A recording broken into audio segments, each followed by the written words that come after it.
Rusia angkat bicara. Indonesia memiliki jet tempur Su-35 dan Su-57 bisa terwujud dengan cara ini.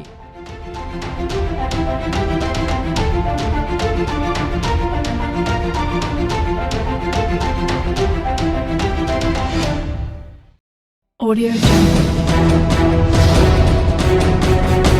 Audio Jungle.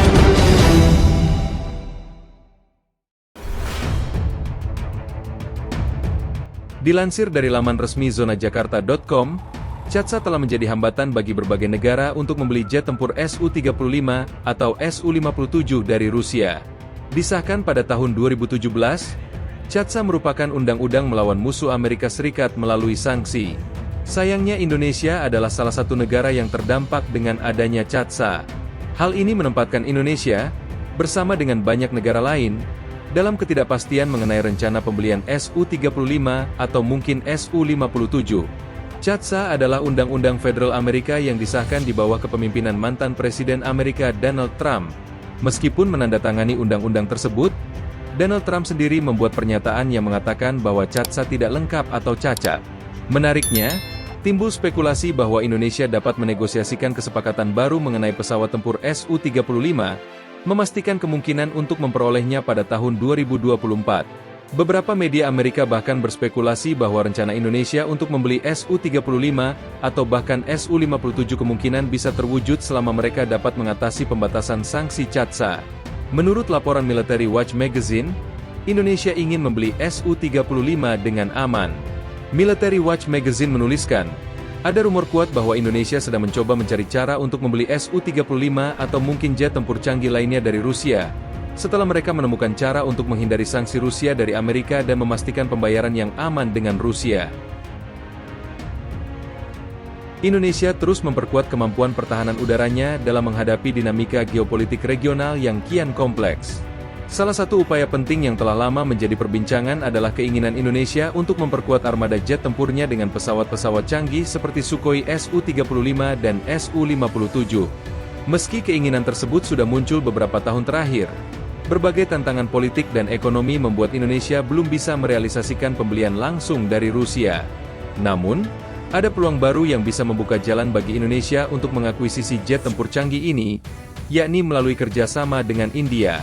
India, yang telah lama menjadi mitra Rusia dalam industri pertahanan, saat ini memiliki program produksi bersama Su-35 dan Su-57, menjadikannya salah satu negara yang mampu mempercepat distribusi pesawat-pesawat tempur tersebut.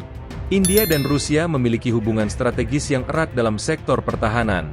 Salah satu proyek kolaborasi terbesar adalah pengembangan jet tempur Su-35 dan Su-57. India melalui Hindustan Aeronautics Limited, dan perusahaan pertahanan Rusia, United Aircraft Corporation, telah menandatangani kesepakatan untuk memproduksi bersama jet-jet tempur ini. Kolaborasi ini memberi India akses ke teknologi mutakhir Rusia, termasuk kemampuan untuk memproduksi dan memodifikasi jet tempur tersebut sesuai dengan kebutuhan mereka. Bagi Indonesia, hal ini membuka potensi untuk melakukan akuisisi Su-35 dan Su-57 melalui India. Dengan membeli dari India, Indonesia tidak hanya menghindari sanksi ekonomi dari negara-negara barat yang mungkin menghambat perdagangan langsung dengan Rusia, tetapi juga bisa mendapatkan keuntungan dari produksi lokal India yang lebih fleksibel dan cepat.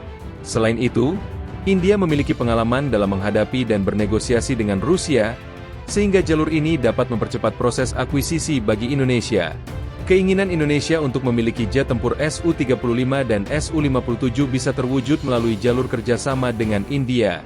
Dengan posisi India sebagai mitra produksi bersama Rusia untuk kedua jenis jet tempur tersebut, Indonesia memiliki peluang untuk menghindari berbagai hambatan yang selama ini menghalangi akuisisi langsung dari Rusia. Namun, diperlukan langkah diplomatik dan strategis yang cermat untuk memastikan bahwa transaksi ini dapat berjalan sesuai dengan kepentingan Indonesia, tanpa mengorbankan hubungan dengan pihak-pihak lain yang berkepentingan. Dengan akuisisi Su-35 dan Su-57, Indonesia dapat memperkuat kemampuan pertahanan udaranya secara signifikan, sekaligus menjaga stabilitas kawasan Asia Tenggara di tengah dinamika geopolitik yang terus berkembang.